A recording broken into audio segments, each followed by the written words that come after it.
Hey guys, I'd forgotten this hearing was happening today, so I didn't mention it in my videos earlier on.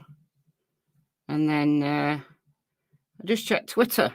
Well, actually, I did hear a news piece earlier on saying that the hearing was happening. So it's a little bit of a lie to say that I didn't know. What I meant to say was I didn't know this morning that this hearing was happening. I'd forgotten all about it because of all the nonsense in the Delphi case. However, there is a very important hearing. It's a status conference, not a hearing. And I'm going to play the hearing. I started to listen to it. And Bryan Kohberger had posted it on Twitter. So I'm playing this from Bryan Kohberger. And the audio is really bad, pretty poor. So it's definitely on their end, not mine. And that's the courtroom. This just happened a little while ago, so it's not live, but it's brand new.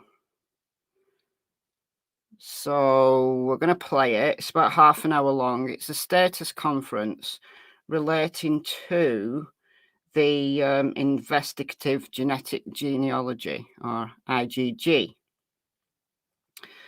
which the defense wants. Ultimately, what the defense want is for the IGG to be thrown out.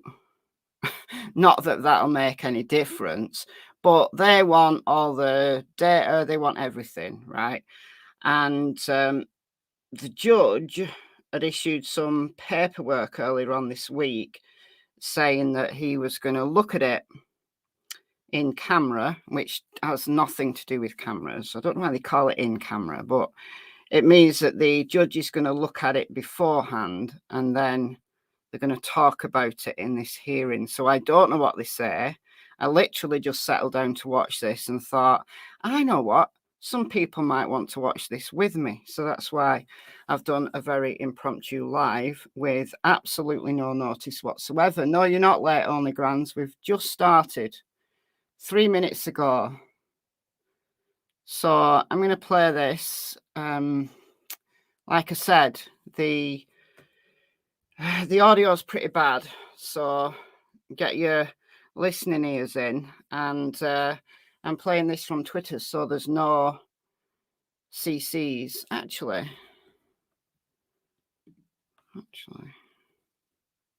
no, it doesn't let me do CCs. So this is Bryan Kohberger. Here's the full Bryan Kohberger hearing from today. For those of you interested in the technical details with the Investigative Genetic Genealogy stroke DNA timeline and delays. So, yeah, nada, drama nana. Welcome. Thank you for joining the Secret Agents Club. Welcome, welcome. What is IGG? Investigative Genetic Genealogy. I've got several videos about it in relation to this case. So, yeah. All right. So, without further ado, I'm keen to listen to this hearing. I think it is going to be a technical one. Everybody's appearing on Zoom. So, the judge is in the courtroom virtually on his own.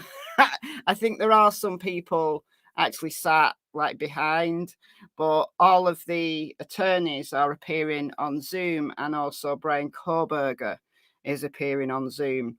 So he doesn't have to worry about, getting bad photographs of him taken because he's on Zoom. So, but hello everyone. Thanks for hopping on. Thank you.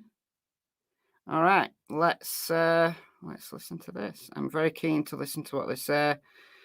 I played the first couple of minutes and thought, oh, the audio is pretty bad, but let's endeavour to carry on. Let's make sure the volume's as high as it'll go. All right. It appears that way. So let's get on the record, please.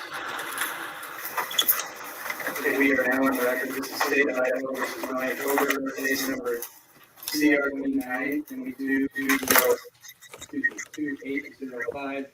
We're conducting this status conference over Zoom. There are people in the courtroom, but all counsel are participating on Zoom. Representing the state is Ms. Jennings, Mr. Thompson, Mr. Nye, and Ms. Beatty. Representing Mr. Kohberger is Ms. Taylor, Ms. Massa, and I don't see Mr. Logston, so apparently he's not here. I believe that Mr. Kohberger is also on Zoom. Is that right, Ms. Taylor? Your Honor, he is. We're in the same room. You can't see him, but you can hear him, and he can hear you. Okay, great. Okay, so you are downstairs right now. I'm downstairs right now. Okay, thank you. All right, so this is a status conference following the court's order addressing IgG DNA and an order for in-camera review. And when we were talking about this at the last hearing, the state wanted to sort of find out how quickly they could get some of this IgG information back to the court so I could review it. So I'll start with you, Mr. Thompson. Thank you, Your Honor. Well, we met via Zoom or Teams or whatever you call it with the folks from the FBI on Monday, and we had shared with them already a copy of Your Honor's order, and we have now sent a 2E letter, which is the formal request process we have to go through. They indicated that they would try to see if it could be expedited. The 2E letter has to go all the way back to Department of Justice and route through its bureaucracy. We asked for, give us an estimation, and they said, well, it could take as long as a month. And so that's where we are right now. We're already in the process of making sure we've gathered everything from the private contract DNA company. So we'll have that ready to submit along with what we received from the FBI once we get it. Okay, and has it been specified in terms of what kinds of information they have and may be willing to provide? We gave them a copy of Your Honor's order and said, and the 2E letter says, please provide all information that the court has directed in the attached order. Okay, thank you, Mr. Thompson. Let me go now to Ms. Taylor. Thank you, Judge. Your Honor, if I'm understanding Mr. Thompson correctly, the court should receive information from Optum Labs for the work that they did, probably ahead of the work that the FBI did.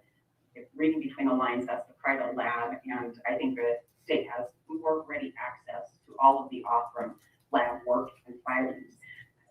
So I guess where I'm at is I would still ask the court to set deadlines for each, and if they're to come in separate pairs or separate sets of information, that's okay. But I think the court could set deadlines for the Optum materials as well as the FBI materials, understanding that Mr. Thompson estimates at least 30 days. I do have some additional questions and requests for that process when the time's right. Okay, thank you, Ms. Taylor. Yeah, I was going to go back to you, Mr. Thompson. Go ahead. I think that it could be misleading to the court when we have partial information to work with, and it'd be our preference that we make a complete submission all at once, because Your Honor can't assess all of what's out there without seeing all of what's out there and seeing the interrelationship between it. All right, because the private lab and the FBI were sort of working together. Is that what? No, I think as Mr. Nye described in his briefing on this, the work began with the private lab, and then there was a transfer to the private lab, from the private lab to the FBI, and there were also reports the private lab prepared, preliminary reports that were sent to the Idaho State Police Laboratory, and they all address the same things and overlap. And so it would be, from our perspective, because we've been trying to sort through this ourselves, we're inviting confusion from the court if you don't have everything in front of you, if you're just trying to look at this piecemeal. I mean, we're happy to give it to you however Your Honor wants. It's just a heads up that your review before having everything is not going to be particularly productive. All right. You want to respond to that, Ms. Taylor? I do. Thank you. Your Honor, I would not expect a court to make decisions about Optum without having the full scope. It's just been a long road for us to get information. The court is aware after our motion to compel and the state's response that we were going to get SNP profiles. And I know that the state waited until they had the FBI profiles available to get us the SNP from Optum.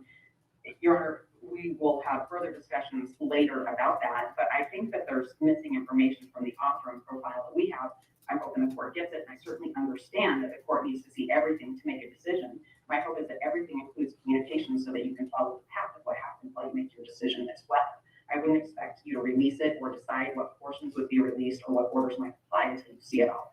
I just am hoping that there will be some deadlines in place so that you can begin getting the information. All right, thank you. My understanding is that that the private lab SNP profile was already provided to you. Is that right, Ms. Taylor? Your Honor, I received in discovery a SNP profile, SNP profile that I believe came from Optum and one that came from the FBI.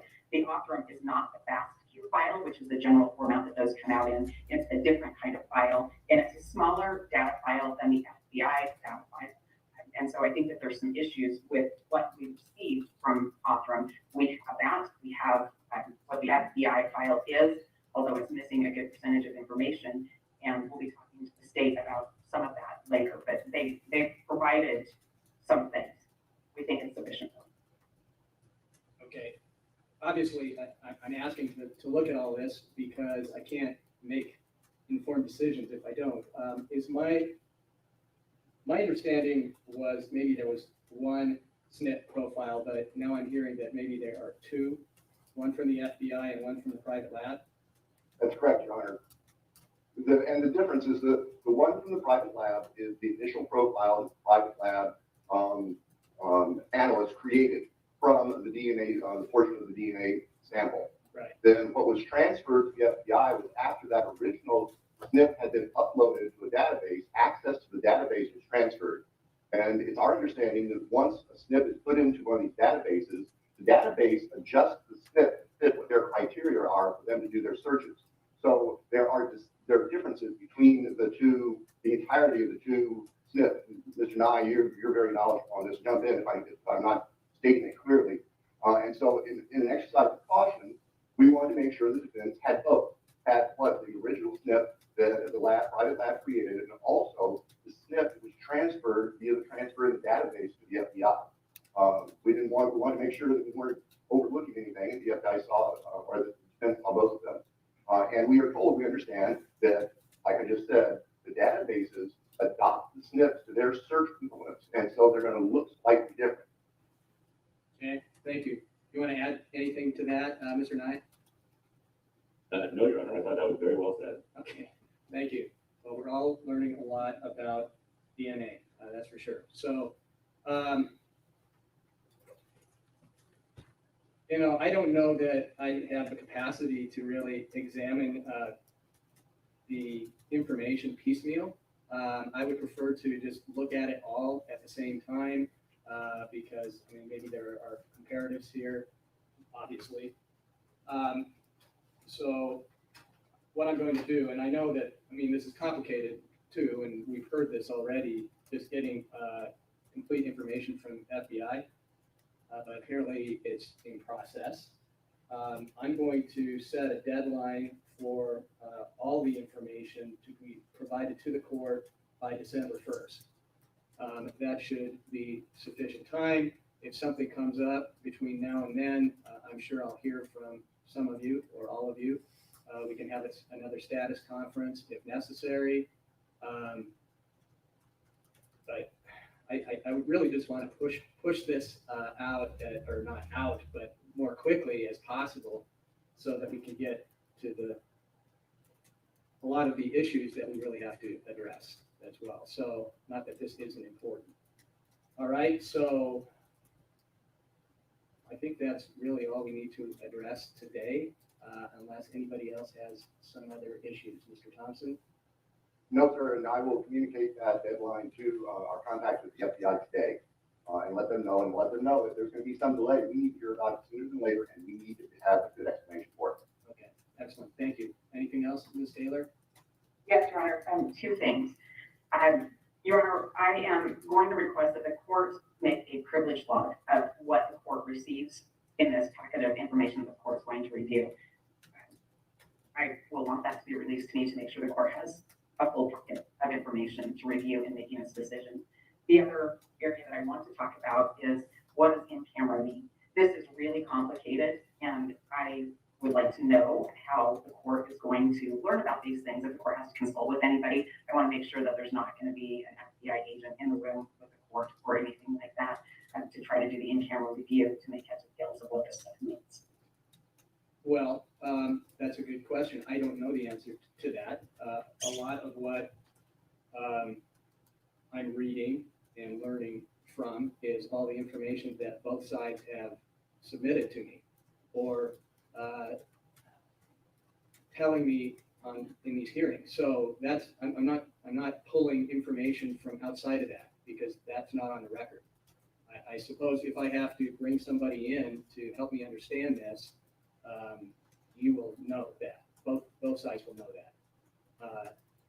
Another way to look at this is I could have another hearing and you all can help me understand this if that's necessary.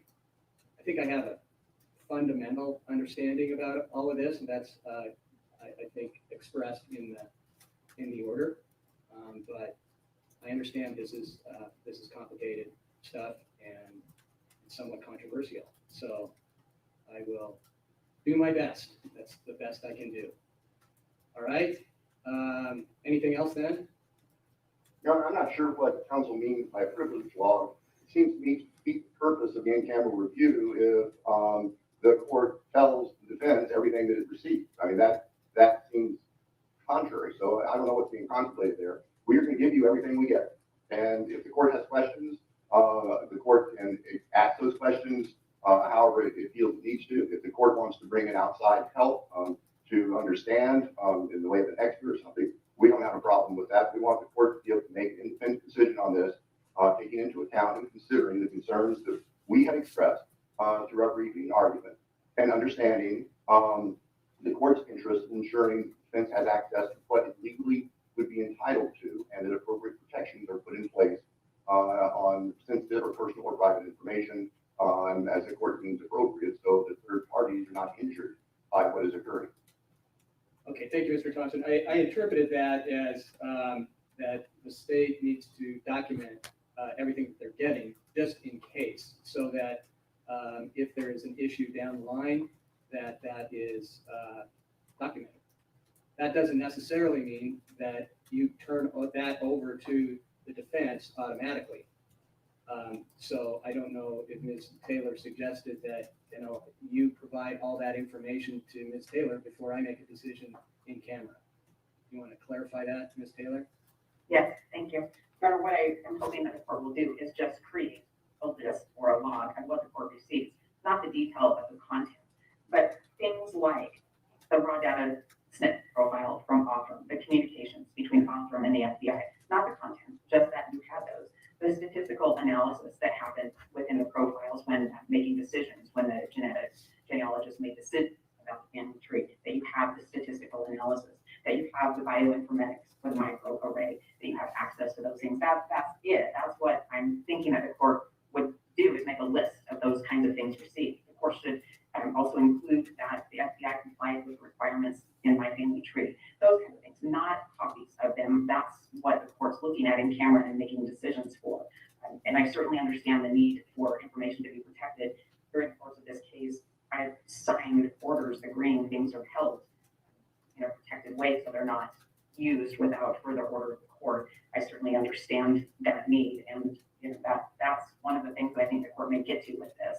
But the privilege log isn't the content, just a list of the things that you've been able to review to make a decision about. All right. Well, that may happen. I'm not. It's hard for me to make decisions in the abstract. So I'm going to see what I receive, what I get, and then I'm sure that the state is going to document all of that, and then I'll make a decision about what is disclosed. I mean, that's the reason for the in-camera review. But I do think that it's appropriate for you to understand exactly what was provided, even if you might not get to see it.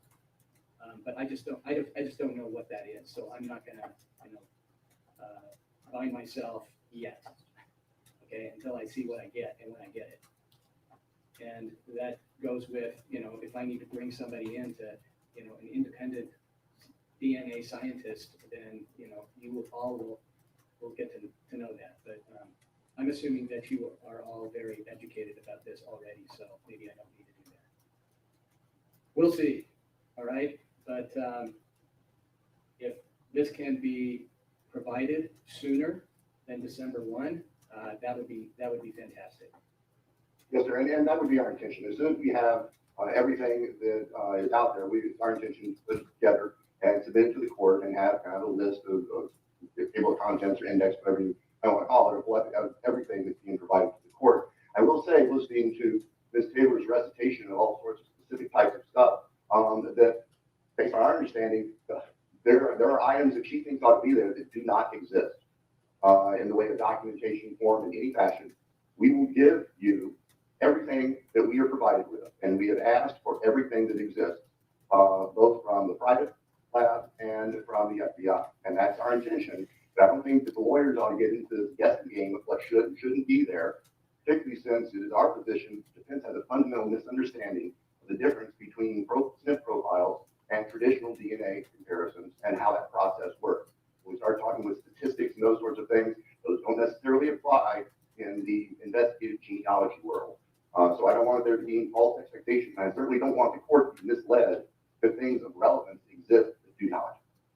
Well, I understand that issue to some degree because I've been reading your briefs back and forth. So I understand that is a repeated kind of issue. And I think, excuse me if I'm wrong about this, Ms. Taylor, but they want to be able to see what has not been documented. So that's one of the issues that there's going to be a struggle about. And I understand that the process, the procedures of some of these IgG procedures are not documented. There might be some notes. I understand that the FBI has some notes. So let's start where we know we have things, and then we can go from there.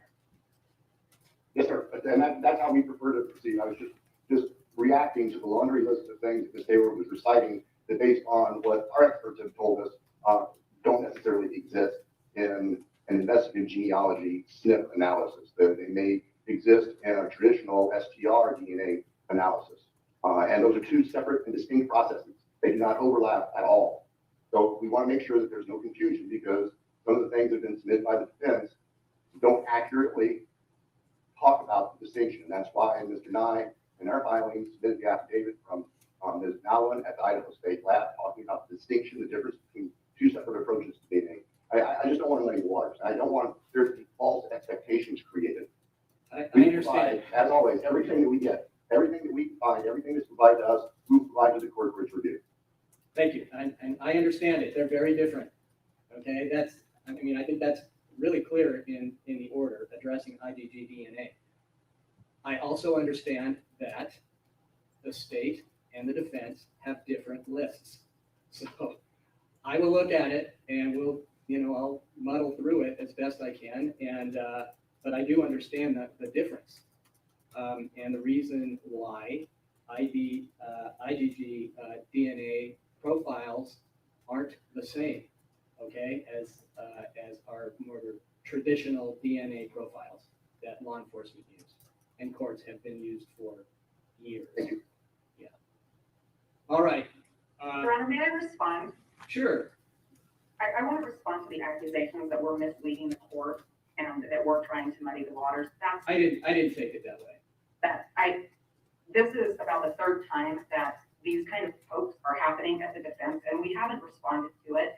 And Your Honor, I just want to respond that the information that I talked to you about, this laundry list, as Mr. Thompson says, a lot of that comes from expectations based on reading Department of Justice policy that was included for the court with our briefing before the August 18th hearing. Right. A lot of that information comes from the testimony of the two genetic genealogist experts that we put on and the information that they provided to the court at the hearing. These aren't made up things. We absolutely understand that the genetic genealogy investigative process is different than what the Idaho State Police Lab does with STR profiles. But there's analysis that happens along the way in building out these family trees to identify somebody. That was talked about in depth.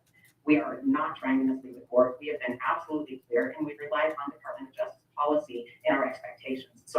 make a record of that. Okay, Your Honor, I'm not suggesting that they were intentionally trying to mislead the court. It's our position that they have been provided with information that's not accurate and it's creating false expectations. And I don't want the court to be misled by that and to have expectations that are not accurate.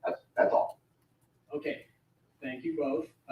And I really try hard not to get misleading information and then rely on it. So I will be very careful about this. This is really important.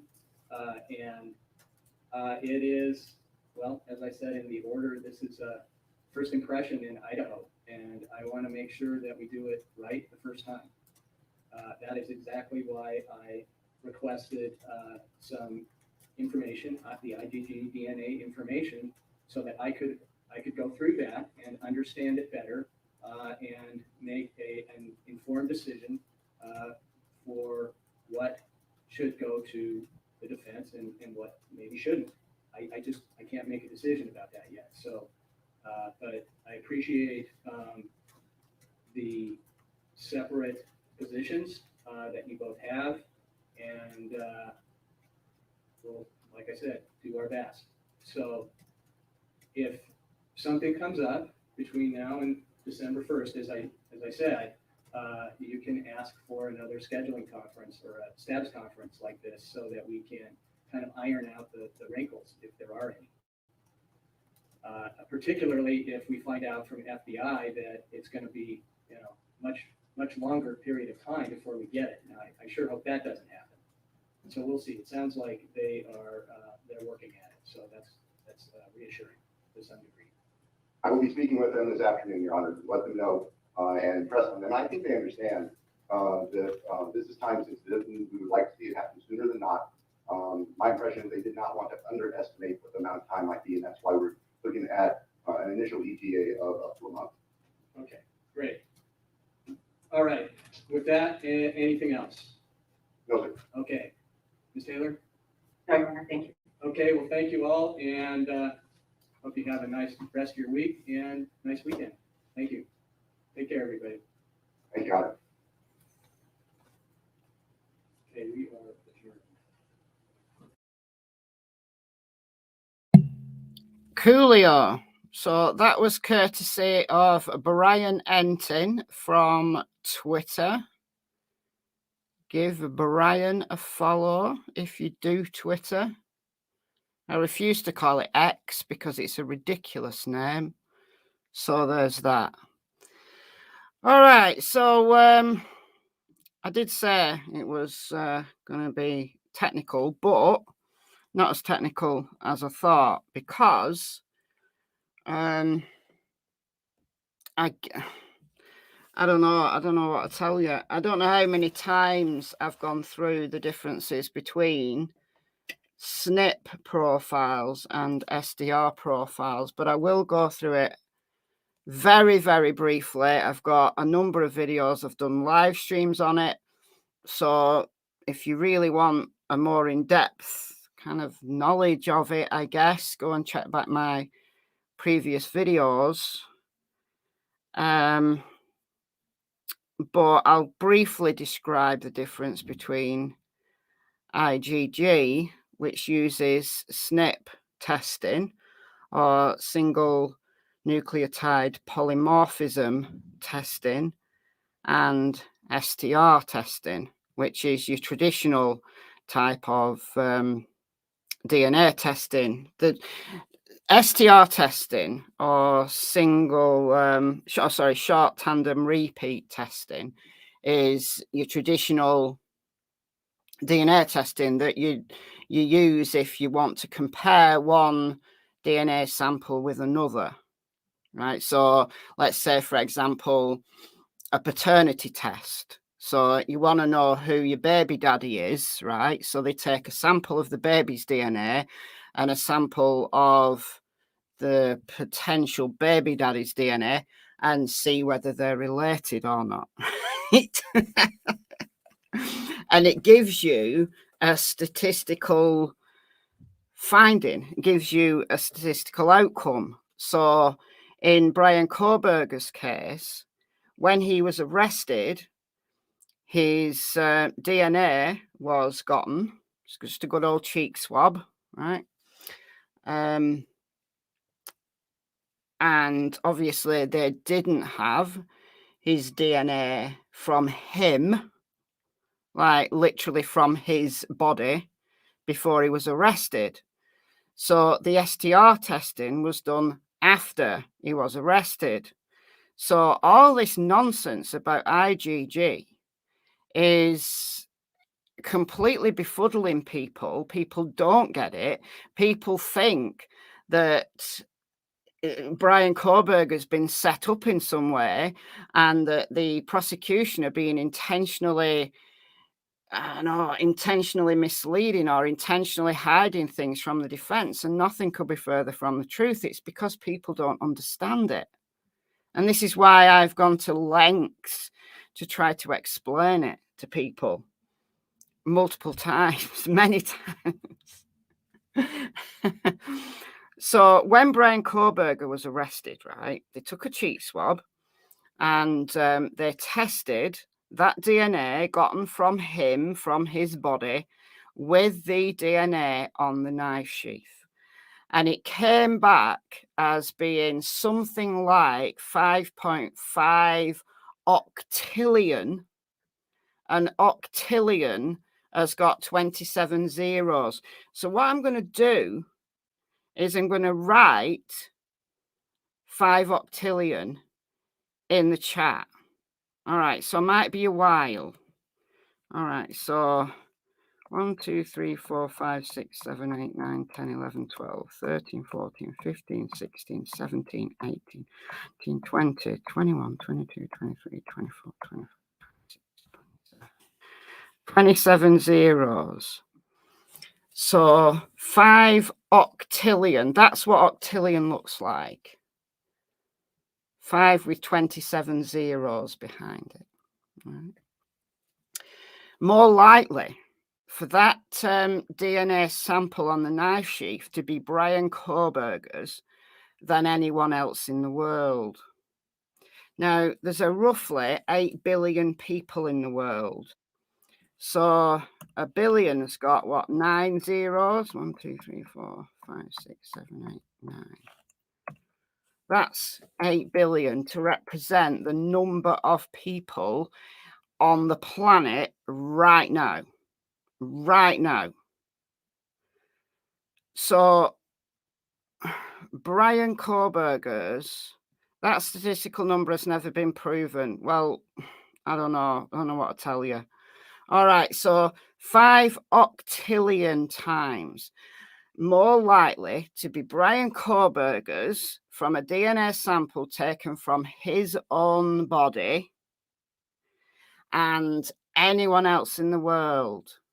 More likely to be his than anyone else in the world currently living or has ever lived. There has never been in the history of humanity as many human beings as 5 octillion. So that DNA on that knife sheath belongs to Bryan Kohberger, 100%, no ambiguity about it. All right. Thank you, Trish, for the $10. Thank you. Been enjoying my content. Oh, I love providing content. There's so much to talk about. So much to talk about. I'm planning to have a day off Delphi tomorrow. I want to cover what's going on in Tennessee. No, not Summer Wells. I'm not doing Summer Wells tomorrow, but we are talking about Tennessee tomorrow. So that will be interesting. All right, so that's STR testing. So it's your traditional form of DNA testing. So from the National Institute of Justice, and I have shared this article before. I've actually read this article, I think, on a video, but I'll put all the links. I'll put this link at least in the description box after the live. So all you need to really know is that this is a common DNA test that has been used many, many times. It's a standard test. Like I said, it's used for paternity testing.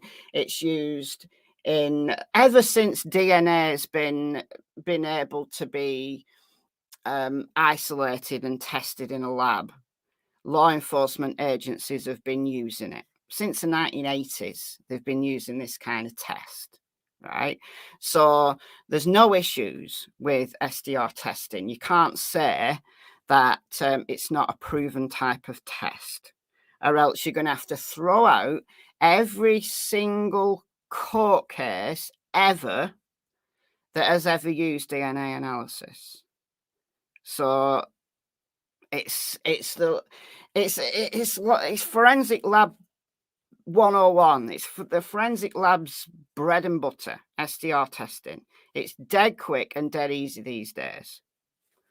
Now, what is more new, and I'm not even going to say controversial because it isn't. Ann Taylor is making it sound controversial because she's either intentionally trying to muddy the waters, or she's dumb as rocks and she doesn't understand it. She's not going to get a statistical result from IGG, or Investigative Genetic Genealogy. Now, that uses a different form of DNA test, completely different test, right? And it's not used to compare one DNA sample with another. That's not what it's for. If you want to compare one DNA sample with another, you use STR testing, right? SNP testing, or single nucleotide polymorphism testing, that's what SMP or SNP testing. Did I say STR testing then? I meant SNP testing. It's SMP, so the I is silent, so SNP. Just called SNP, right? SN little IP, just because it looks like the word snip. But there's no I in it. And that's a bit different, right? So it's what it's doing, it's looking for the variation in your DNA, right? And the variations in DNA that are passed via the kind of normal way that life has evolved on the planet, right? You pass half of your DNA to your child. So 50% of the DNA comes from your father, 50% comes from your mother. So it's used SNP testing. If you've ever done DNA testing with 23andMe or Ancestry.com or Family DNA or any of the commercial labs that are out there now, I've done Ancestry. I've also done 23andMe because I just like doing these tests. I'll show you my profile. Not that I haven't shown it before. I've shown it tons of times before. So IGG, Investigative Genetic Genealogy, is simply the same technology, exactly the same technology as would have been used on your DNA if you've ever submitted your DNA to one of these commercial labs. So that's my ethnicity estimate, right? And I'm not going to show you because it's got names in it and all sorts of stuff, but it tells me my DNA relatives. So it's picked up a second cousin in New York that I didn't know existed, but it's also picked up a bunch of second cousins in Wigan, just down the road, that I also didn't know existed because my granddad comes from a big family of 13 children. I've never met these. If I told my mother the names, she might know them because they'd be her cousins, and we just I don't know. I don't know who they are. But there's a few that have come up that have also done DNA testing. One of my cousins is adopted. She was adopted as a baby. So she's my cousin. I mean, I've known her since she was a little tiny weeny baby. She's my cousin, but she was adopted, and she's found her half sister on one of these tests. So they're very reliable. There's no problems with the science, or else if there was problems with the science, then everybody who's ever done a commercial DNA test will have to get their money back. So the use of genetic genealogy is not new. It's obviously newer than STR testing, but it's not new. What is new is the use of it in the legal world. And I think Judge said that it was the first time it's been used in Idaho. I think I heard him say that. Or maybe it's just in that court. I'd have to replay and see what he actually said. But there's been many cases now that have been solved using IGG, Investigative Genetic Genealogy. Now, what they can't do is submit DNA to a commercial site like Ancestry or 23andMe, because if you read the small print, these commercial sites like Ancestry and 23andMe, they don't allow law enforcement agencies to use their platform. So what law enforcement agencies use, like the FBI, they either use GEDmatch, or there's another commercial one that allows it. I think it's Family DNA, I'm not sure, but they tend to use GEDmatch, but they probably submit it to both. It's a shame, because the biggest two platforms that people submit DNA to are Ancestry and 23andMe, so they'd have much bigger samples to work from if 23andMe and Ancestry changed their policies and allowed people who've already got DNA in those sites to allow their DNA to be used by law enforcement. Like, you know, they could do it as an opt-in. I don't see any reason why they couldn't do it, but that's their policy. They say that they're protecting people and whatever. But yeah, but if you've submitted your DNA to, I know 23andMe certainly does it, you can actually download all of your SNPs and then upload it to GEDmatch if you want to help law enforcement out, especially if you're in the United States, because there's not many other countries at the moment that are using it. It's new,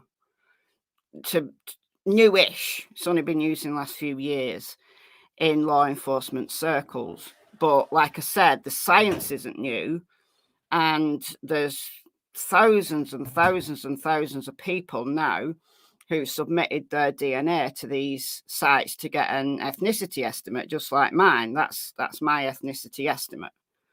All right, so I'm 48% Sicilian, 42% England and Northwest Europe, 4% Scotland, 3% Ireland, 2% Norway, and 1% Egypt. That's new. Because every so often they update, and they get a slightly different estimate each time. Not that your DNA changes, it's just the complexity of their database changes based on people who, you know, new people who've submitted in. Anyway, so in terms of Bryan Kohberger's case, how they've used it, how they always use it, how they always use IGG, is in the form of a tip. All it is a tip, right? So they got this knife sheath, right, which I know some people think was planted. Well, if it was planted, it must have been planted by Bryan Kohberger, because it's 100% his DNA on that sheath. But when they found that knife sheath at the crime scene, they took a swab, right, and they submitted it to CODIS, right? So the first test they would have done actually would have been an STR test, the standard DNA test. but there was no matches. CODIS is the DNA database that law enforcement uses. So if you're a felon, if you're, I don't know, is it all felons that have to submit a DNA sample? I don't know. But anyway, they submitted it to CODIS and they got no hits. So they tried IgG and they got a hit. They got a hit. So they sent the DNA off to a different lab. So it's the same kind of lab that that looks at your DNA when you submit to 23andMe or Ancestry. It's exactly the same test, right? And then they gave that result, and it doesn't come in the form of a statistical analysis. This is what Ann Taylor is either trying to muddy the water with, because she's going to come back and say, well, there's no statistical test with this, so it mustn't be right. I know what she's going to do. It doesn't come back with a statistical test. It just gives you an ethnicity estimate, right? But they gave that result to the FBI, and the FBI created a family tree. And one of Bryan Kohberger's distant ancestors or distant relatives must be not a distant ancestor, not somebody who lived like 200 years ago, because DNA testing didn't exist then. But one of his distant relatives, so it could have been, I don't know, second cousin, third cousin, whatever, had actually submitted their DNA to one of these databases. So Bryan Kohberger has got his, whoever this ancestor or a relative is, to thank for the fact that law enforcement were able to work through the family tree and go down and find Bryan Kohberger as one suspect. Right? So they get a name, and they may have even got more than one name as a result of this stuff. And then the FBI submits that as a tip, right? And then law enforcement will then work with that tip just like they'll work with any other tip. So it's not admissible in court. All it is a tip. So then they're able to explore that suspect just like they do if they get a tip of any other kind. But what they did was they were able to get trash out of Bryan Kohberger's mother's and father's house. And when you throw trash away, law enforcement can just go and pick it up. That's how they caught Rex Heuermann in New York from a pizza box. They were able to get his DNA from the pizza box, and using STR testing, were able to match it with DNA on one of the victims, or even more than one of the victims. So there's that. All right. So this is the Idaho court website, and all of this is all the documents. There's a lot of them now. State of Idaho versus Bryan C. Kohberger. And you can see it's all there. Look, Indiana needs to learn from Idaho. Look, it's all there. Now, a few of these things are still sealed. Tends to be like search warrants and stuff that get sealed. They get sealed until they're redacted, and then they make them live. All this stuff that you can read, all of it. Look at it all. Look at it all. Oh, look, and Bryan Kohberger's in a county jail, and Hell's Teeth, they're able to keep him safe. Anyway, I'm not talking about Delphi tonight. I'm talking about this. All right, so we go down to the bottom. And a few days ago, this was submitted. So this was the 25th. So a week ago, this was submitted, all right, ahead of this hearing. So this is that document. And I'll link this in the description box so you can read it if you want to. It's 32 pages. I'm not going to read the whole 32 pages because I've done so much reading on live streams lately that I just don't want to read 32 pages. However, there is something interesting.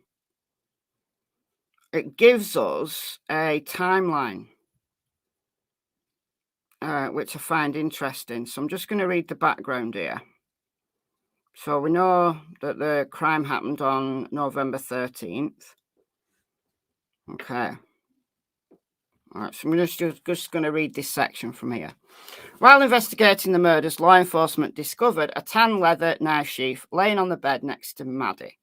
Okay.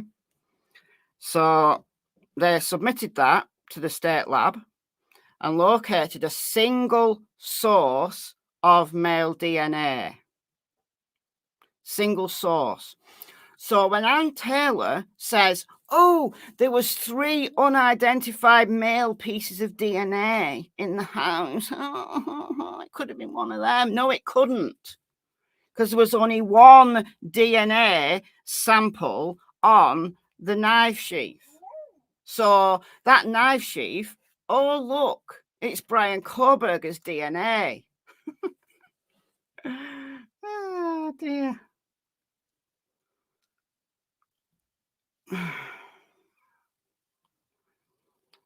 That's what I thought, True Crime Utah. Only 3, yeah. Yeah, that's what she said. I mean, I don't know. I'm using her words. But there's probably loads of DNA in that house. Probably loads of it. Because they had parties. They were students. They had people in all the time. I mean, come on. They're young people, you know, having the time of their life. And then Bryan Kohberger comes along and kills them. And I am going to say his name because it's his DNA on the knife sheath, 100%. More likely to be his than anybody else who has ever existed on planet Earth. Let that sink in for anybody who's doubting.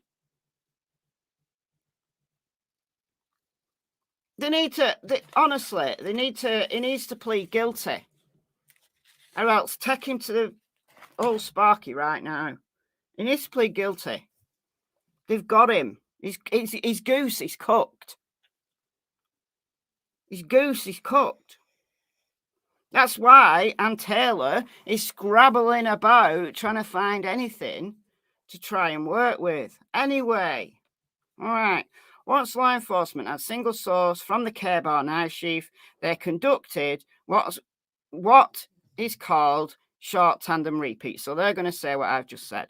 Short tandem repeat or STR analysis. STR DNA analysis involves looking at 20 regions within human DNA and allows law enforcement to make a direct comparison between 2 STR DNA profiles. Law enforcement submitted the profile of the knife sheath to CODIS. All right, that's the law enforcement database of DNA from convicted offenders, arrestees, crime scene evidence to identify the source of the DNA. No match was found because he's never had an arrest. He's had some traffic infractions, but he's no criminal record, so his DNA wasn't in CODIS. So they went to IGG to see if they could get a profile from that to use as a tip to at least narrow down who this suspect might be. Meanwhile, law enforcement continued to investigate the homicides. They conducted a video canvass in the area of the King Road residence. Okay, the video canvass revealed a white sedan, we know the white Elantra, that piqued the interest of investigators. Now, listen up because it gives us a really good timeline. Right? Okay. The video footage was provided to forensic examiners, so we know this. So it was originally a 2011-13 Hyundai Elantra. Then they kind of widened it out a little bit and said it could be up to a 2016 Elantra, and it was riding round and round and round. It got on loads of video cameras. I mean, come on. All right. So, oh, look. Bryan Kohberger, whose DNA was on the knife sheath. Oh, look. He's also got a white Elantra. Wow. Wow. Thank you, DC Primetime, for the $4.99. How would someone plant Bryan Kohberger cells on the sheath? I've no idea why people think it's planted. I don't know. I mean, what are they going to do? Like go, oh, just put your finger on that knife sheath, Bryan. And Bryan says, oh, all right then. I mean, doesn't make sense, does it? But thank you for the $4.99.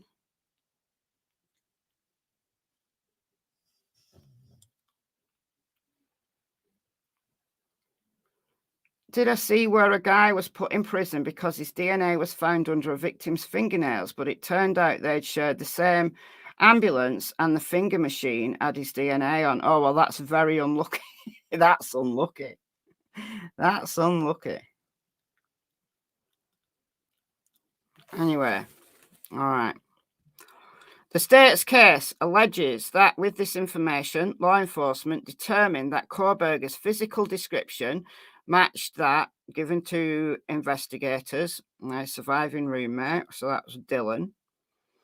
And then we've got Kohberger's cell phone. That the cell phone travel also tracked with the Elantra.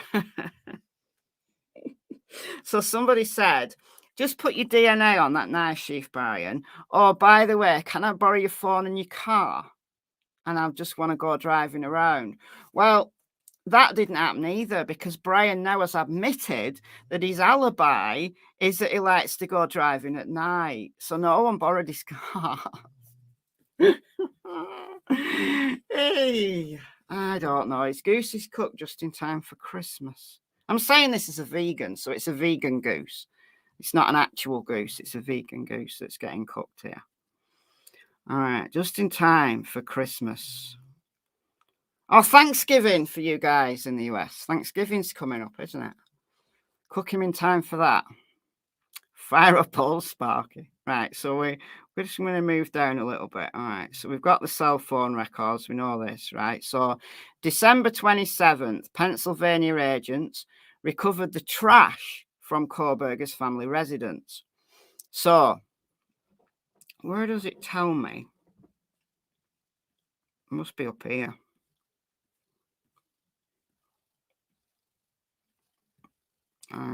There's a time.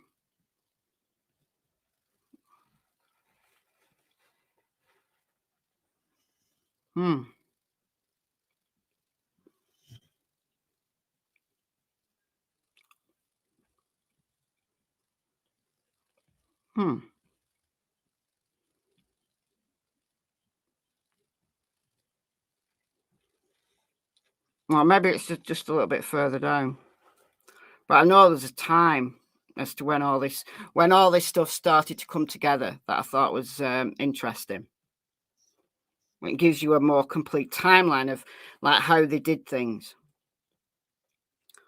Okay. All right, so we know that. So December 27th. So by this time, they already had, spoiler alert, it was December 19th, I think, that they got this result back.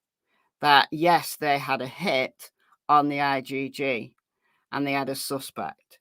So they contacted FBI in Pennsylvania. Pennsylvania went out, staked out his parents' property, hiding in bushes and stuff, went in the trash. Bryan Kohberger's trash wasn't there, even though Bryan Kohberger was at his parents' house. Why was his trash not in there? Does anybody know?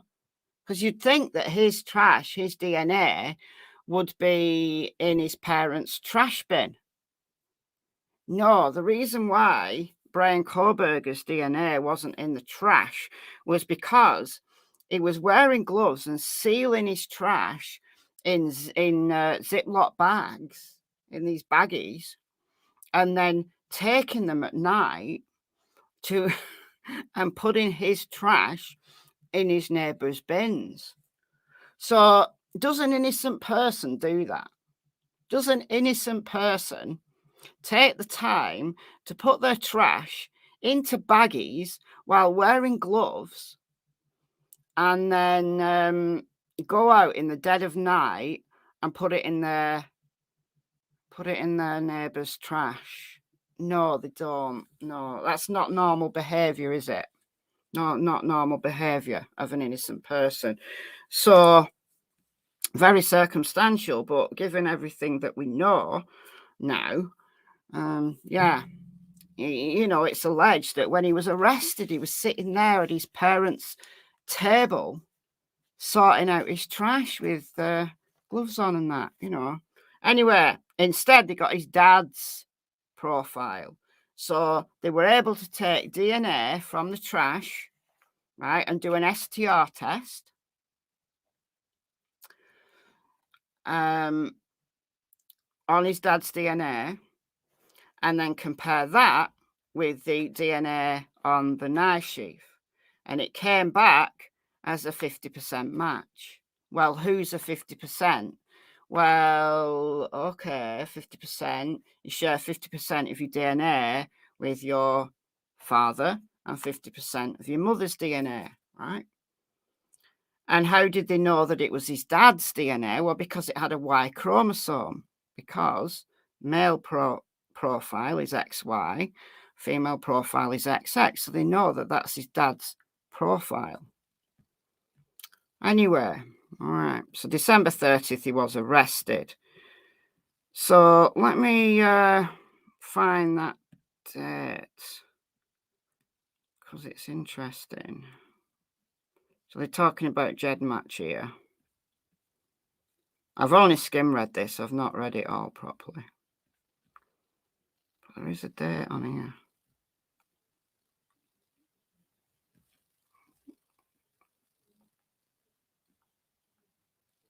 Okay, I think. Okay. I'm trying not to read it all, but I might end up reading more than I think. All right, let's read this. All right. So consumer genetics has exploded, driven by the second most popular hobby in the United States, genealogy. The hobby has been co-opted by law enforcement to solve cold cases by linking crime scene DNA with the DNA of a suspect's relative, which is contained in a direct-to-consumer genetic database. Right. Driven mostly by genealogical hobbyists, the majority of ancestry genetic testing services rely on SNP testing, which are mutations at the level of the individual nucleotide. So that genetic variation or mutation pass on to your children. And you share 50% roughly of your DNA with your parents, 25% of your grandparents, 12.5% with your great-grandparents, and they're on the blah, blah, blah, like that, right? So you can tell roughly if your DNA matching to a second cousin, because it's about 4% of your DNA, something like that. Anyway, so it's single nucleotide polymorphisms or genetic variants. SNP data can also reveal whether users share segments of their genome with other users, predicting relatedness through a common ancestor. This works by analyzing the percentage of overlapping bits of genetic code, so-called identical by descent sections that one shares with relatives. Assuming no historical inbreeding, one likely shares roughly 12% of their genome with first cousins, about 3% with second cousins. It's actually more like 4%, but I'll give them that. And less than 1% with third cousins. Thus, by finding and quantifying overlapping genetic regions, companies can predict genetic familial relationships. The leading consumer companies, Ancestry, 23andMe, okay, but they don't allow thingies. So one third-party website that does allow law enforcement is GEDmatch, an open access service. GEDmatch users can connect, and the FBI use GEDmatch, can connect with even more distant relatives who use different testing services like Family Tree DNA or MyHeritage. They do so by uploading their SNP profile onto GEDmatch. The raw SNP data is analysed using a simple algorithm, and the site then produces a list of likely relatives, and that's what the FBI will have got back. Not a statistical result like STR test gives, like 5 quadrillion or 5 octillion or 5 gazillion. Right? It's not a statistical test. And Taylor is either muddying the waters, gonna say there's no statistical test, therefore it's not accurate. You don't get that. You get a list of potential relatives with this this way of family tree DNA stuff, right? So because the identity of the person from whom the crime scene sample came is often unknown, that's why they're doing it. They don't know whose this DNA is. So that's why they're doing it. Law enforcement uses false name like John Doe, for example. So when the John Doe matches someone in the database, they use genealogical data to determine a common ancestor, such as a great-grandfather, grandmother, second cousin, blah, blah, blah. And they do a family tree exactly like I've done for my family tree, like you might have done for your family tree. And to do that, you use things like census data, parish records, military records. There's a whole bunch of newspapers, there's a whole bunch of sources out there that you can use to track back your ancestors. Now, what they're doing is exactly the same. They're building a family tree based on the result of the SNP testing, the possible relatives it brings up. And in Bryan Kohberger's case, hey presto, one of his relatives came up. Right. Okay.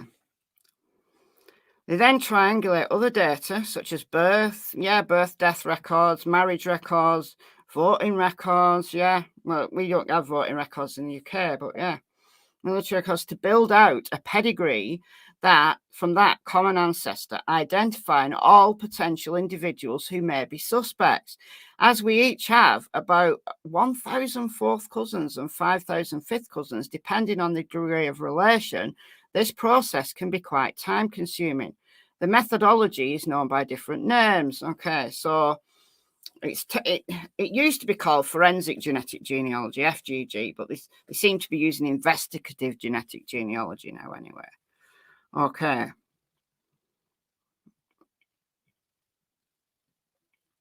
All right, so... Okay. So once a relative has been identified, family tree is created, working backwards to grandparents, possible great-grandparents. The family tree is then built down. The construction of these family trees is highly subjective and based on the use of public records such as marriage and birth certificates. Yeah, because, you know, you hit snags and, you know, even if IGG results in a list of potential relatives, it doesn't mean to say that they're going to isolate a suspect, because things like birth records are not are sometimes kept, and you know, you have to go back, certainly in UK records, 100 years for census information. So it's not just a fact, you know, oh, we've got a SNP profile, now we just find the relatives. It's not as simple as that. It's as difficult as conducting a family tree if you were doing it for your own family.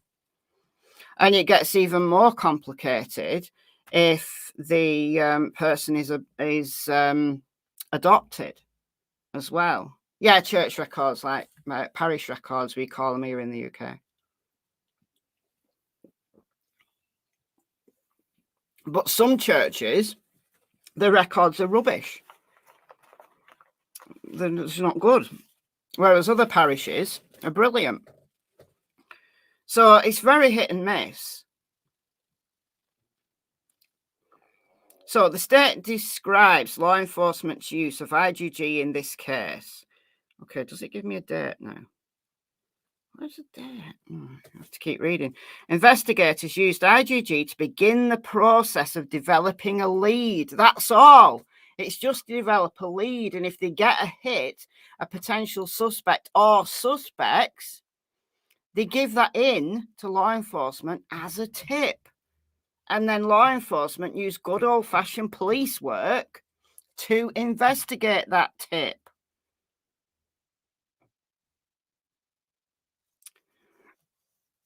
Okay. So, develop a lead to the individual who left DNA on the K-bar knife sheath. The Idaho State Police used to utilize a private lab to develop a SNP profile from the knife. The private lab started using genetic genealogy to develop a family tree, but after law enforcement decided the FBI would take over, the private lab ceased its efforts and sent the SNP profile to the FBI. The FBI uploaded the SNP profile to one or more publicly available genetic genealogy services. I bet you any money it would have been GebMatch to identify possible family members, because I know they use it, possible family members to the suspect. The FBI could then view the Genetic Genealogy Services portal information regarding potential relatives of the suspect who left DNA on the K-bar knife sheath. So this is nothing to do with the STR testing that was done after he was arrested on his cheek swab DNA. No, it is a tip, Jeremiah. It is. Yes, it's a scientific process. Yes, it is. A SNP, the SNP test is a scientific test. However, when they get the name of a potential suspect, they submit it to law enforcement as a tip. The name, the potential suspect's name, goes to law enforcement, and they then use good old-fashioned police work of however many different kinds of police work they're going to do on it to find a potential suspect, to explore that potential suspect. All they get is a name. All the FBI would have given law enforcement is a name. Or names. There might have been more than one name that came from. Like if Bryan Kohberger had a brother instead of two sisters, then it would have been either Bryan Kohberger or his brother. And it would have been STR testing. They'd have to have tested both brothers to find out which brother it was. But he didn't have a brother. He had two sisters. And how do we know that it's not one of his sisters' profiles? Because his sisters would have had an XX chromosomal profile. And he, as a boy, would have had an XY chromosomal profile.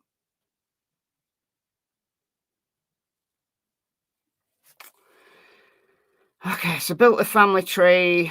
All right. Okay, so all sorts of records they use. So the FBI consulted social media, viewed vital records, that's birth, deaths, marriages, viewed other information already contained in the user profile, blah, blah, blah, blah, blah. So there's all sorts of things they can use. All right, so the IGG process. All right, see, look there. The FBI then sent to local law enforcement a tip to investigate defendant. Look. We'll read it slowly. We'll read it together like we're five. The product of the genealogy conducted by the FBI was a family tree that contained the name, birthday, and death date, if applicable, of hundreds of relatives, as well as their familial connections between each other and the suspect, Bryan C. Kohberger. The FBI then sent to local law enforcement a tip to investigate defendant. There we go, you see. The IGG process pointed law enforcement towards defendant, but it did not provide law enforcement with substantive evidence of guilt. It just gives them a tip. It gives them a prod in the right direction. The FBI did not, for example, conduct a direct comparison between the SNP profile from the K-bar knife and the defendant's SNP profile because they didn't have his DNA from his body at the time. The type of direct comparison required the more traditional SDR DNA analysis, which was conducted by the Idaho State Police when he was arrested. Is it clear now? Is it clear? Please tell me it's clear. Please tell me it's clear. Notably, nothing about the SNP profile, the use of IGG, or the family tree were used by law enforcement in obtaining the arrest warrant for Kohberger. The January 5th search warrant for Kohberger's DNA or any other search warrant on the case. Man, there is a date though. There's a date though.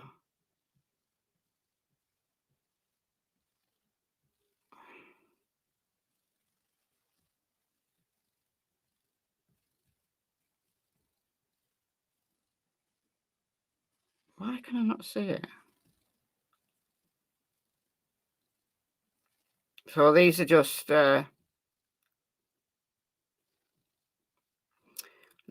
legal precedents that have used IGG. There's a flaming date in this though.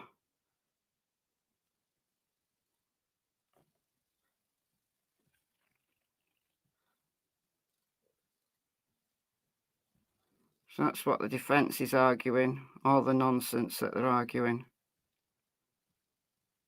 Oh, it's annoying me.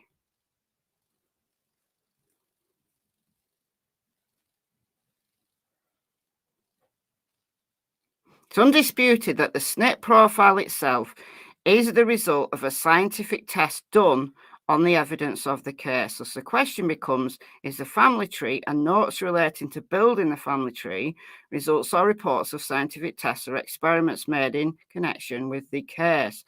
Arguably, although computer generated the comparison of the subject's SNP profile to other SNP profiles uploaded by individuals to genealogy services like GEDmatch is a scientific process. SNP data can also reveal whether users share segments of their genome by other users. That's the science bit.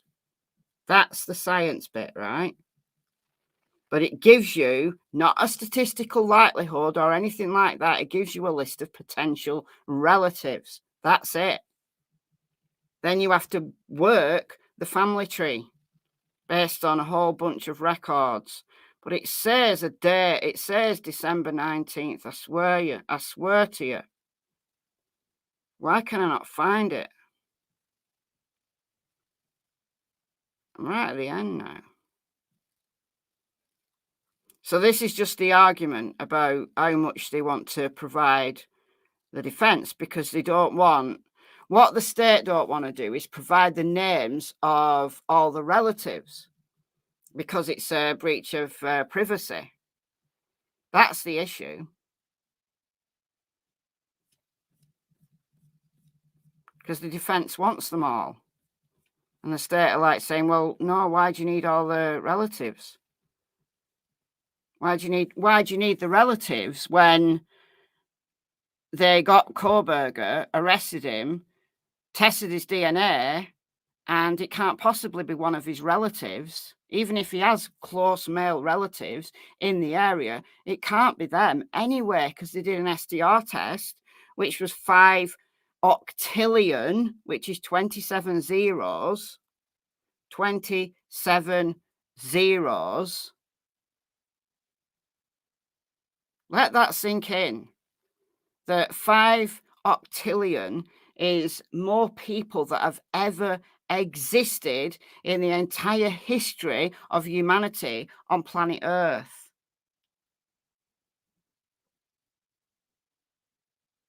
No, the FBI did not violate Bryan's Fourth Amendment rights. They did not. All right, Jeremiah, tell me how they did. Argue, Put the argument forward. Put the argument forward how his Fourth Amendment rights have been violated. Can I do Control F? Possibly. No, I can't. Because this is a MacBook. It doesn't do things like that. Maybe if I try and download it, it might do. Put it in Bryan.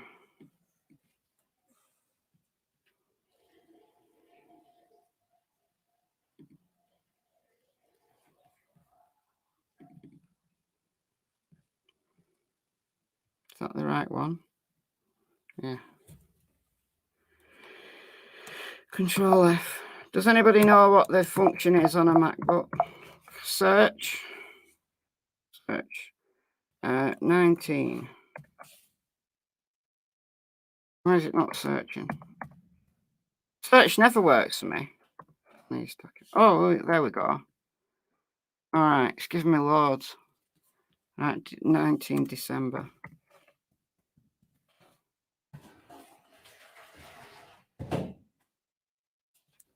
What function do you need? Searching a document. There's a search thing, but it just doesn't work properly. Spotlight search thing. Yeah. No, not a spotlight search. Searching a document.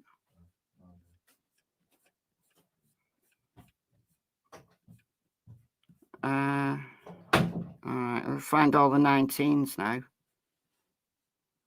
All them. I swear to you, I read it. I swear to you.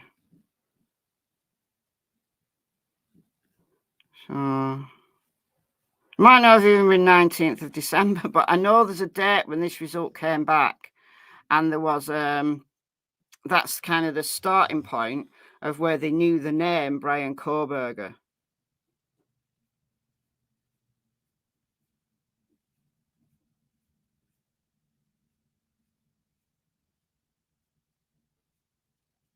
Well, where's all these 19s then? That's annoying. I'm going to have to read it like properly. See, it's not even found all the 19s. I'm finding more 19s. I found a 19 that wasn't highlighted. There. There's a 19 there that's not highlighted. That's annoying. Command F. All right, let's try Command F. Let's try Command F. Command F. It's not doing anything. Command F. Command F. Come on. Come on. You can do it. I want to do it. Find. Doesn't want to find. Doesn't want to find anything. So you can go to edit and then find. Doesn't want to find anything. It says get lost, it's too late.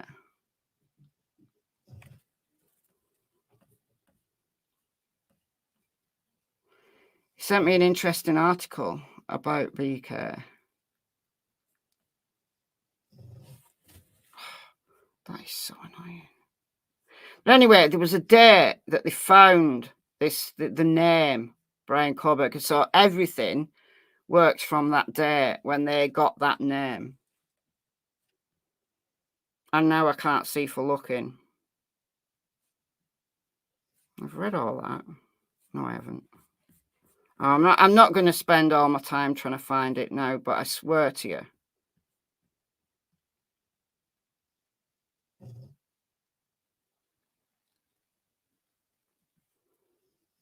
Blah, blah, blah, blah, blah.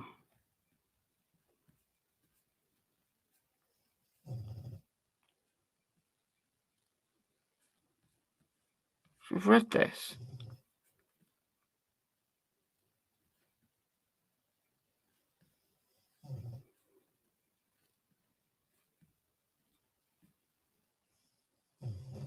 Okay, right, so this is important. November 29th, after reviewing video footage and asking law enforcement agencies to be on the lookout for a white-handed elantra, there was one registered to Bryan Kohberger in Pullman, Washington. So November 29th, one of the people that was highlighted, so this is just 16 days after the murder,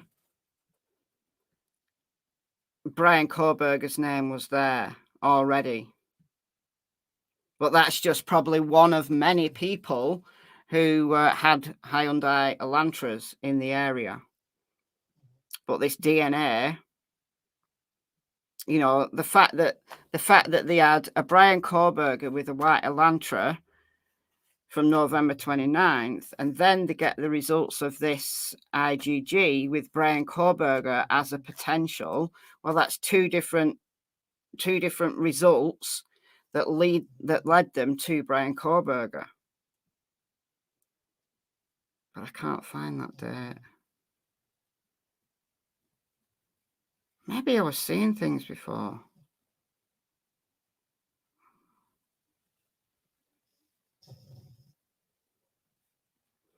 So we read all that.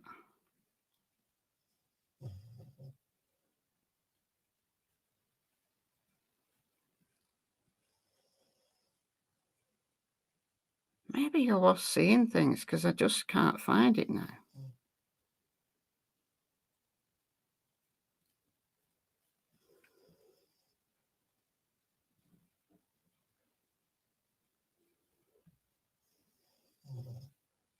All right, well, I'll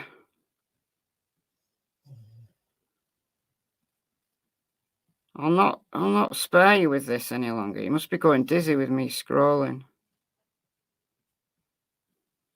So that's all case law.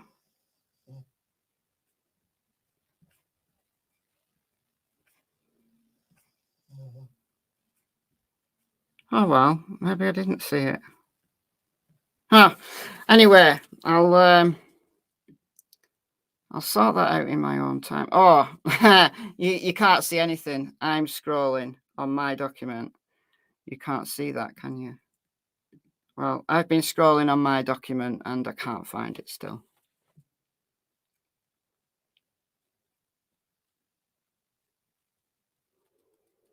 Anyway, did somebody reply about Fourth Amendment rights?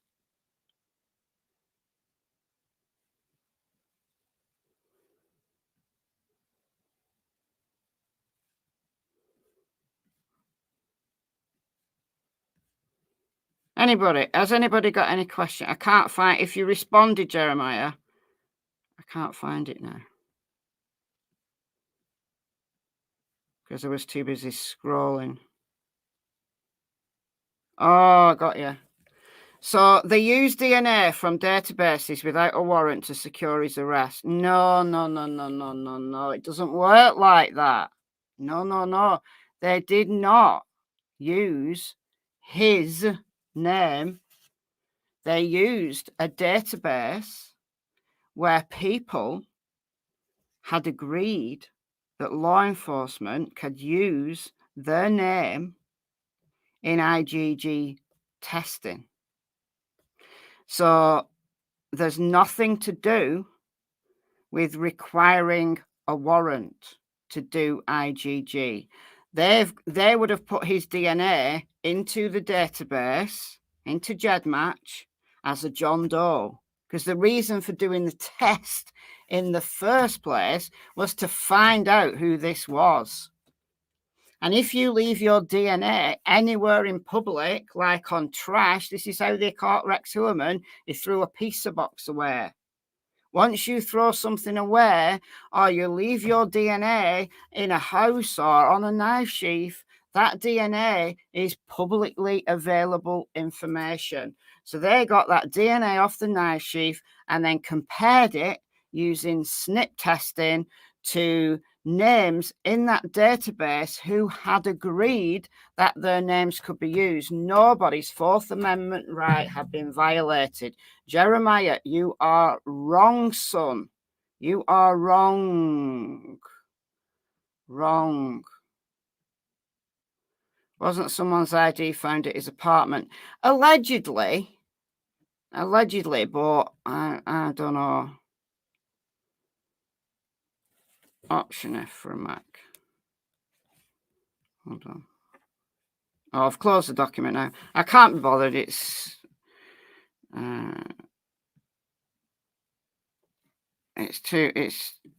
more trouble than it's worth.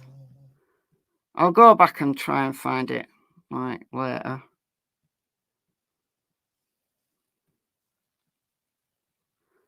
No breach of privacy. Nothing. No breach of privacy. That's why so many people get caught.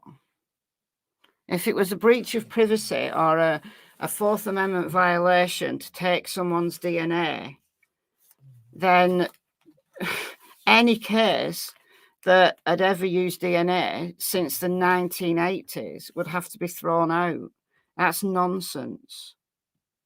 Nonsense. Absolute, complete nonsense. I should do a poll about what? What do I need to do? What do I need to do a poll on? Whether DNA, whether Bryan's guilty or not. I can do a poll.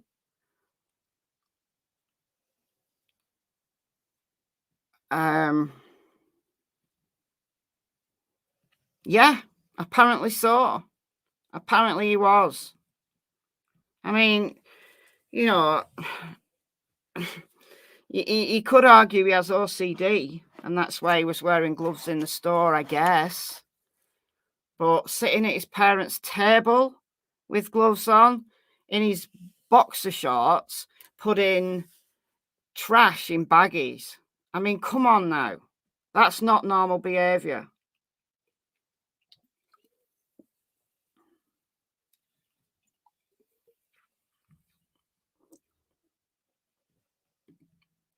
Did he? BTK? 4 victims on his first kill.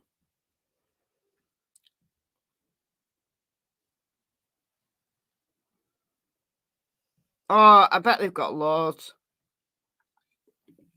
His goose is cooked, I'm telling you. It is. It is all alleged. It is. You're right. It is all alleged.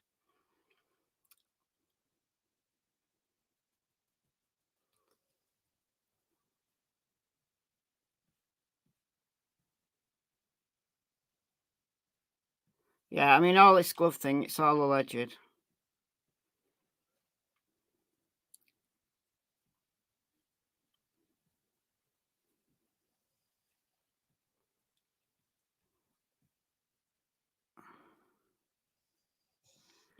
They didn't do anything improper. Didn't do anything. They've not done anything proper. The argument, if you read the documentation that's been coming out, like there's been this argument between the prosecution and the defense in the documents, and the documents are all there. Unlike Indiana, I always say Idaho when I mean Indiana. Unlike Indiana, all the documents are there. Look. You can go back and read all the correspondence between the prosecution and the defense arguing this issue about IGG. And this order that I've read is just the latest document in all of that stuff, in all of that debate. And the defense want all the results, like the family tree results. That's what they want. But the state are concerned that the defense wants something that doesn't exist. Like giving them the SNP profile, it'll just be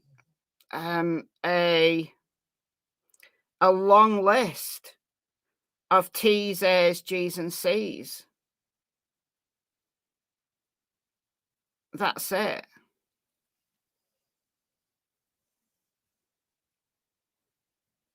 It'll just be like, it's a long list of code. It's like lines and lines and lines of code. That's all it is. If you download your DNA, I'll log into my 23andMe and show you. I don't know how to get it on Ancestry because I've never tried.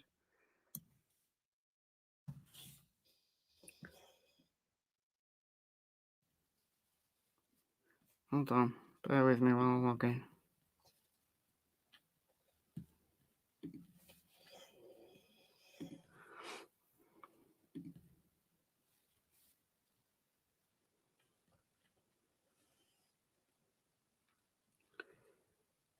Oh, it's so slow, this website. There we go. Right. So this is my 23andMe profile. And I go there and I go to browse raw data. Right. So I can search for any gene or any SNP, and I can also download it. Can't remember how to do it. So, name a gene.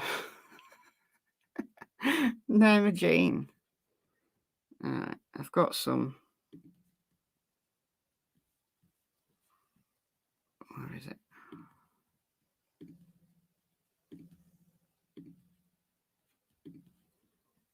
All right.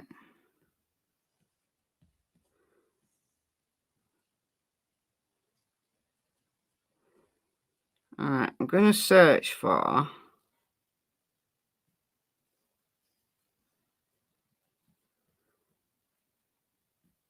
Oh, why can I not make this bigger? Because I can't see.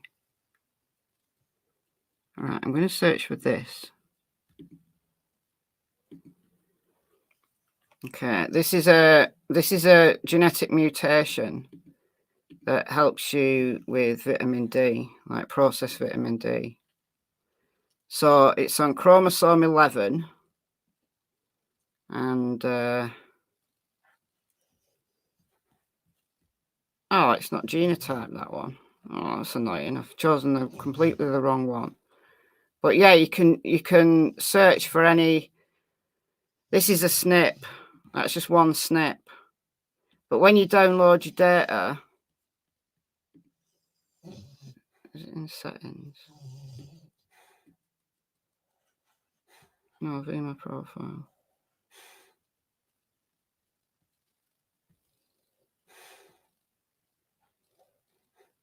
I don't know. But anyway, there's an option where you can download your data, because I've done it, but I don't know what I've done with it. Frequently asked questions. What is raw data? 23andMe performs. Now remember, law enforcement don't use 23andMe. They use GEDmatch, but it's exactly the same. Exactly the same, right? 23andMe performs genotyping, meaning that we look at specific positions along your genome. So that's your genome is the complete gene set, and known to differ between individuals. Most of these positions are single nucleotide polymorphisms. Many, but not all, of these SNPs are incorporated into our reports. Your raw data is your SNP data in its uninterpreted raw format, your A's, T's, C's, and G's. Data goes through a general quality review. Subset of this data has been individually evaluated for accuracy. We provide this information to customers who are interested in additional research, blah, blah, blah. What can I do with my data? Can use this feature to browse and download your data. How do I view my raw data? The main view is to browse raw data, which I did. You can look up the RCIDs, which are just gene markers. How do I download? All right, to download your through me, click download in the navigation bar towards the top of your screen. Okay, where's download then? No, it's not there. I'm just being annoying. It's just annoying me.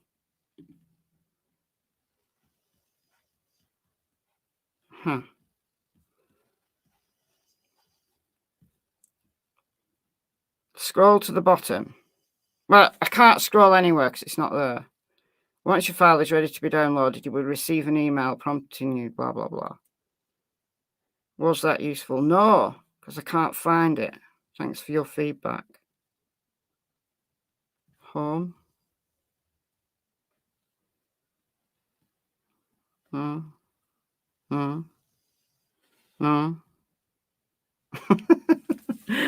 who knows? But anyway, what they will get, what she'll get is just a bunch of C's, G's, A's, and T's, and it will be meaningless. It's not a statistical result. The algorithm works it out. It's an algorithm that the computer uses, that GEDmatch uses. That's it. She either doesn't get it,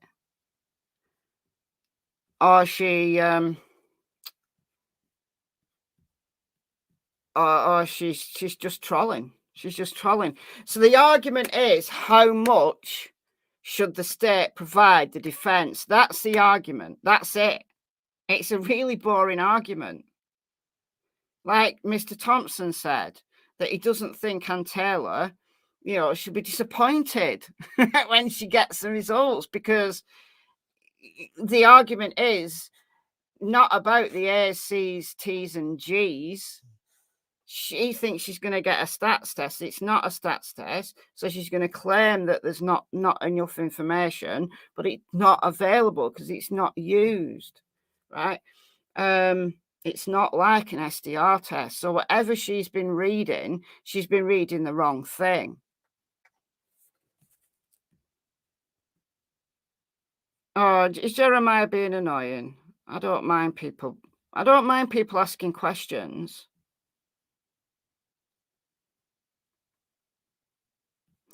No, I'm not lying to my audience. If 23andMe are allowing law enforcement to use their database now, that's great. That's fantastic. Because 23andMe is, along with Ancestry, the biggest platform. They've got hundreds of thousands of users. So if law enforcement are allowing, if 23andMe are allowing law enforcement to use their product, that's great. I've been wanting them to forever. So if you can find that on their website, then thank you, 23andMe, for doing that. But it must be a recent thing because they never used to. So there's that. Except they won't say what company they used. How do you know they won't say what company they used? They'll have used GEDmatch because that's what the FBI uses. But if they've used more than one site, then good. Good for them. Good. Why is that an issue? And then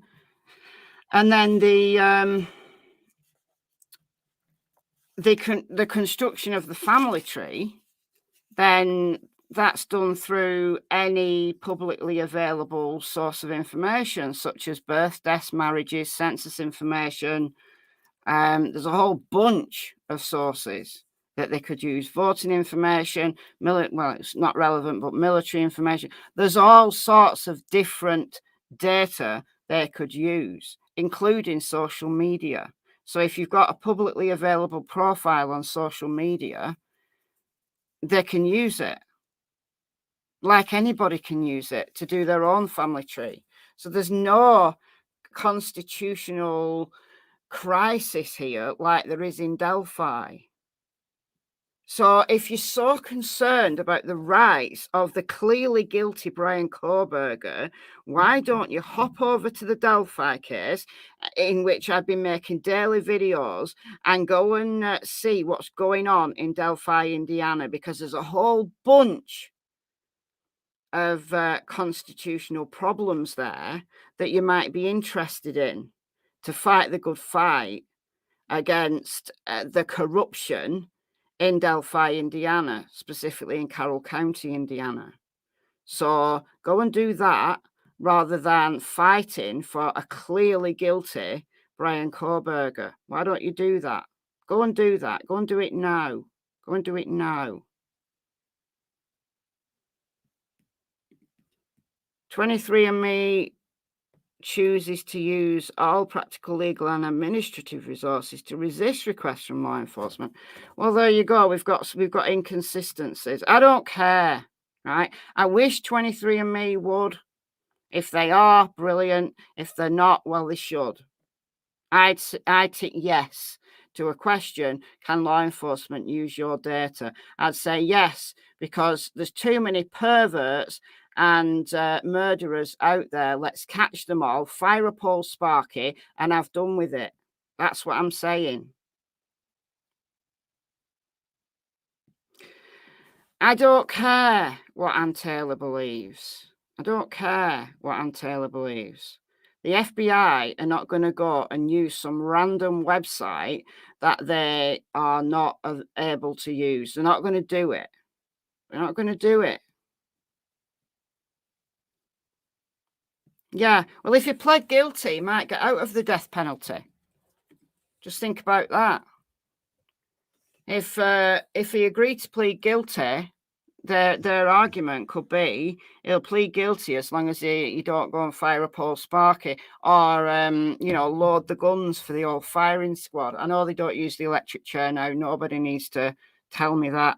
But Idaho have brought in the firing squad. So if anybody fancies taking a shot at Kohberger, well, you might not get your chance if he pleads guilty, because he might just, say, well, I'll plead guilty as long as you don't fire shots at me, and I can spend my entire life in my nice comfy cell because I love it there. But like I said, if you've got a problem, if you want to withhold the US Constitution, then please go to my videos or anybody's videos on Delphi, because there is an issue there, a big issue.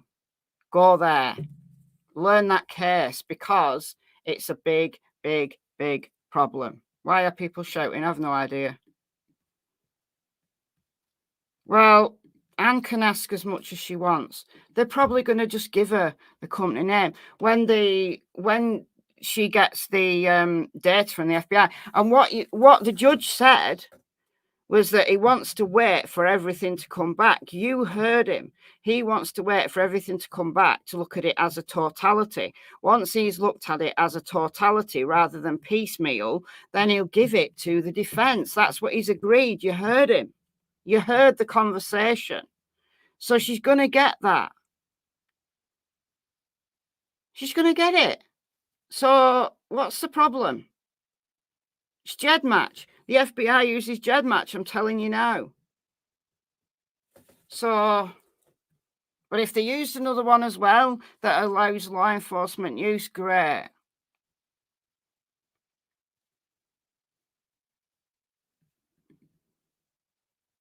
Yeah.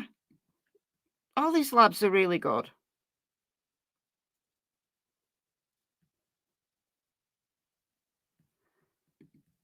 What?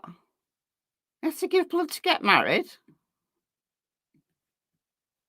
Where do you have to give blood to get married? I don't know, did he? Wouldn't it be ironic? Wouldn't it be ironic if they found him via his own DNA, his own genealogy research? That'd be hilarious. That'd be hilarious. That's right. That's what I've been saying, Julie. That's exactly what I've been saying. They use GEDmatch, not 23andMe, because, oh, dear God.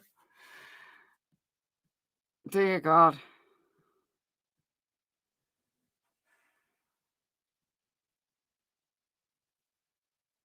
It isn't clear that he's guilty. How much more? How much more do you need? What do you actually need to prove that he's guilty? They've got his DNA at the scene, and it's more likely to be his DNA than anyone else who has ever existed on planet Earth. They've got his car driving round and around and around with his cell phone tracking the movement of the car. What else do you need? What do you need? I mean, and that's all we know. They probably have more. That's what's in the PCA. Now, remember, the PCA, I keep saying this again and again and again, the PCA is only the information that they had up to the point of arrest. Because what does PCA stand for? Probable cause affidavit, the probable cause that that person committed the crime. And that's the information that they give to the judge, and the judge then issues an arrest warrant. So the information in the PCA is only the information law enforcement had up to the point of arrest. We have no idea what else they've actually got from the house, from his car, from anywhere. We know the things that they took, but we don't know what they found. We don't know the results of all the tests. So how much more do you need at this stage? At this stage, right? Because all we've got for sure, I know there's lots of speculation, but all we've got for sure is what's in the arrest warrant, PCA. They're not using your data, Julie. They didn't use your data, Julie. So go away. They didn't use your data. Your data's safe. Your data's safe. Unless you've committed a crime. And then, if you've committed a crime and they're looking for you, they may have got your DNA from a pizza box or, out of your bin. And they're perfectly lawful to do that, because when you throw something away, it's no longer yours because you've relinquished ownership of it by putting it in a bin. And as a criminal justice student, Bryan Kohberger probably knew that. That's why he was putting his trash in baggies and putting them in the neighbour's bin. He was probably washing them as well. He was probably washing each piece of trash to make sure that it didn't have his DNA on it. Listen, if anybody's guilty of any crime that I'm currently following, I don't even have to say I'm 99% sure. I'm 100% sure that it's Bryan Kohberger. And that's just based on the PCA. Thank you. Thank you. I'm having a day off Delphi tomorrow, unless there's some shocking information that's come out while I've been doing this live stream. And then I'll be back to Delphi, but I want to cover Tennessee tomorrow. There's something going on in Tennessee. And it's not Summer Wells. But watch my video tomorrow. But if there's anything new from Delphi, I'll just do 2 videos. Is Cassie asleep? Yeah, she is. She's here, but she's asleep. How long have I been on? She usually allows me about 2 hours, and then she comes pestering.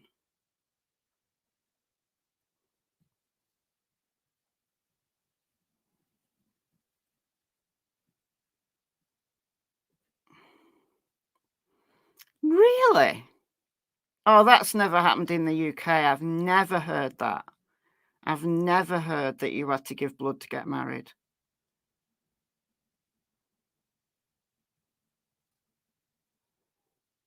Yeah, he was. He was as well. Bunch of them. Yes. Yeah. So he can't even argue now that that someone stole his car.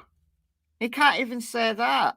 Because he's admitted he's driving round in his Elantra. Come on. Come on. It's nuts. He is. He is. They're properly looking after him.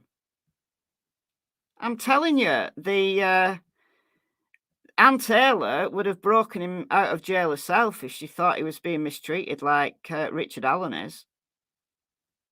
God, imagine if Ann Taylor was Richard Allen's attorney. Imagine it. She'd be spitting flames at everybody.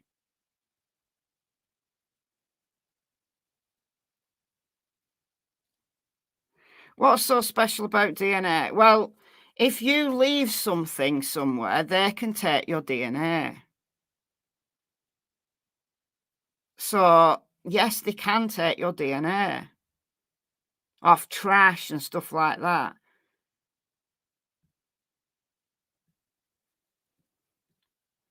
Anyway, guys, I'm going to call it a day. I said this was only going to be a quick live, but every time I say that, I'm on at least 2 hours. And I am trying to keep my lives shorter so that more people will watch them. I think more people watch shorter lives than those that are like 2 hours plus. But anyway, I'm going to call it a day. So thank you for joining me. Hopefully you got some use out of it, but go and check my previous videos where I've talked about IgG.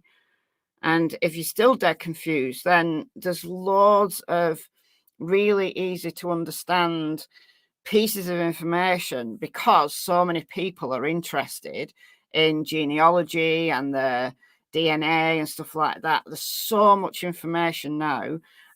So if you just look up, you know, how does genealogy work with DNA and stuff like that, there's lots of stuff. And that'll help you because it's exactly the same process used for SNP testing in law enforcement circles.